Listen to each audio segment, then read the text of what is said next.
Dear students, बहुत ज़्यादा students ये क्वेश्चन कर रहे हैं कि हम बड़े टेंशन वाले माहौल से गुज़र रहे हैं, हम बड़े प्रेशर में हैं।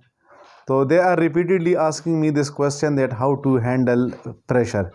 ये जो हमारे ऊपर टेंशन सी क्रिएट हुई है या हमारे पास जो ऊपर ये प्रेशर आया हुआ है, तो हम इसको किस तरह जो है वो कवर करें। तो देखिए, प्रेशर जो है वो सबसे पहली बात तो ये है कि are you prepared for the examination. अगर आप प्रिपेयर्ड हैं तो फिर इसमें जो है वो प्रेशर लेने की कौन सी बात है, या इसमें टेंशन वाली बात है मेरे ख्याल से होनी नहीं चाहिए, because you know that you are very well prepared for it. और जब इंसान किसी भी काम के लिए तैयार होता है तो उसको इसमें किसी किस्म की टेंशन को नहीं लेना चाहिए और उसमें किसी किस्म की प्रेशर को उसको नहीं लेना चाहिए। मेरे एक बड़े करीबी दोस्त है, उसका नाम है Umar Ahmad Katran. He is currently serving as assistant commissioner. So once we were having discussion on this handling of the pressure, so he told me something very interesting. उसने कहा कि जब मुस्तकबिल में आपके पास कोई चीज़ होने वाली होती है और आप उसके बारे में वरीड होते हैं, आप उसके बारे में बहुत ज़्यादा फ़िक्रमंद होते हैं और आप उसके बारे में टेंशन में होते हैं, तो दो चीज़ों को अपने जहन में लेकर आए। पहली बात यह है कि आप उसके बारे में जो जब सोच रहे हैं तो क्या आप उस काम को कर सकते हैं या नहीं कर सकते हैं। अगर आप उस काम को कर सकते हैं तो फिर तो इसमें किसी किस्म की टेंशन लेने की ज़रूरत ही नहीं है, और अगर आप नहीं कर सकते हैं और आप जानते हैं तो फिर भी इसमें किसी किस्म की टेंशन लेने की ज़रूरत नहीं है। तो आप लोग खुद जानते हैं, आप लोगों ने इतनी ज़्यादा तैयारी की है, आप लोगों ने अपने आप को इतने अच्छे तरीके से तैयार किया है, तो अब आप ये खुद सोचें कि आप इसको कर सकते हैं या नहीं कर सकते हैं। अगर आपको लगता है कि आप इस टेस्ट को क्वालिफाई कर सकते हैं तो फिर मेरे ख्याल से इसमें किसी किस्म की प्रेशर की और टेंशन की ज़रूरत नहीं है। और अगर आपको लगता है कि आप नहीं कर सकते हैं तो फिर तो डेफिनेटली आपको जो है वो प्रेशर लेना ही नहीं चाहिए, क्योंकि आप ख़ुद ये डिसाइड कर रहे हैं कि आप इसको नहीं कर सकते हैं। अब मसला ये होता है कि आप दूसरे लोगों से ये पूछते हैं कि मैं इसको कर सकता हूँ या नहीं कर सकता।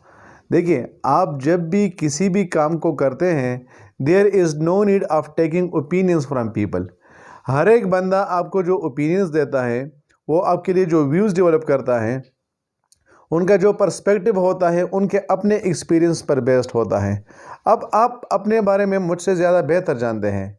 You know what you can do, you know about your capabilities and abilities. तो बजाय इसके कि आप दूसरे बंदों के ओपिनियंस के पीछे भागें, अच्छी बात यह होगी कि आप सिर्फ और सिर्फ क्या करें, अपने ओपिनियन को फॉलो करें। So when you start following your own opinion, तो the thing that develops in you is that you will start handling the pressure, और फिर आपके जहन में किसी किस्म का टेंशन नहीं आएगा।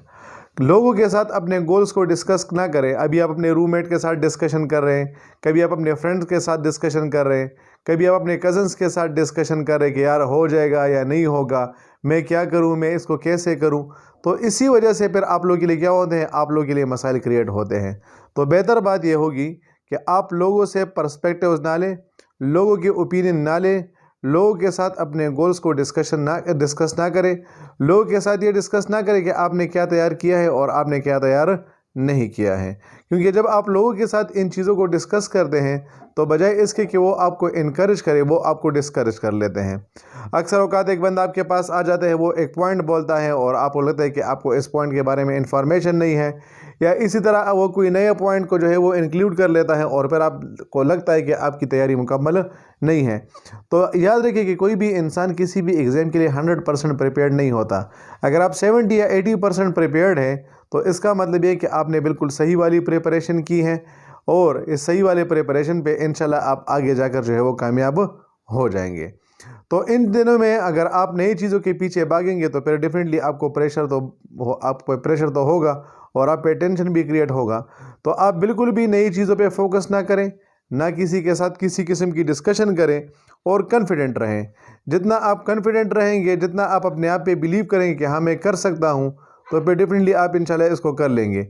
और अगर आपको लगता है कि आप इसको नहीं कर सकते हैं तो फिर आप कभी भी इसको जो है वो नहीं कर सकेंगे। और वीडियो के एंड में जो आखिरी बात मैं आपको ये बताऊंगा वो यही है कि आप ये सोचें that you should think that I can do it instead of thinking that I can not do it. मसला ये है कि आप लोग खुद ये समझते कि मैं इसको नहीं कर सकता।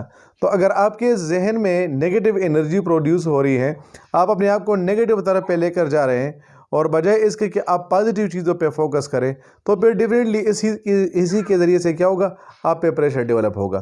तो avoid thinking negative, be positive, think that you can do it, and inshallah with the help of it you would be able to absorb your pressure। मैं पहले भी आप लोगों को बता चुका हूँ कि 3 चीज़ों पे फोकस करें। अपने नींद पे, आपकी नींद पूरी होनी चाहिए। दूसरी बात ये कि अपने खाने पे फोकस करें, सही वाला खाना खाएं, लेकिन इतना ज़्यादा ना खाएं कि फिर आप लोग को जो है वो फिर से मसला हो। और तीसरी बात ये कि रिवीजन पे फोकस करें। इन 3 चीज़ों पे फोकस करें। ये ना सोचें कि टाइम कितना रह गया, टाइम कम रह गया या टाइम ज़्यादा रह गया है, आपने कम टॉपिक्स तैयार किए या आपने ज़्यादा टॉपिक्स तैयार किए हैं। इन चीज़ों को अवॉइड करें, बल्कि सिर्फ और सिर्फ इन 3 चीज़ों पे जो है वो फोकस करें, और इंशाल्लाह आप जो है वो अपने ज़िंदगी में कामयाबी हासिल कर सकेंगे। I have got all my well wishes with you people. May this week pass easily, and may this test be a success for you in your life. May you achieve whatever you are desiring for. God bless you, students. Allah Hafiz. Yes.